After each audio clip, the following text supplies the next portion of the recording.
তাতে ইনশাআল্লাহ গুনাহ হবে না। রেজাউল আমিন আপনি লিখেছেন, অনেক বয়স হওয়ার পরও আমার বড় ভাই বিয়ে করছে না, পরিবার চাচ্ছে আমাকে বিয়ে করাতে, কিন্তু আমি সমাজের মধ্যে লজ্জিত হয়ে যাচ্ছি, আমার কি করণীয়?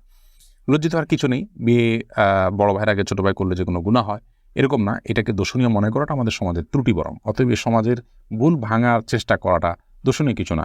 আপনার পরিবার যে আপনাকে বিয়ে করতে চাচ্ছে এটাই তো শুকর আদায় করার মতো বিষয়। যে অনেক পরিবার তো বড় ভাই বিয়ে না করলে ছোট ভাইকে আটকে রাখেন, আপনার বড় ভাই আটকাচ্ছে না। আমার মনে হয় আপনার বিয়ে করতে আগ্রহী হওয়া উচিত। নারুজ্জামান সরকার এটি থেকে আপনি লিখেছেন, ঘুষ দিয়ে চাকরি নিলে সারা জীবন ইনকাম কি ঘুষের টাকার মতো হয়ে যাবে?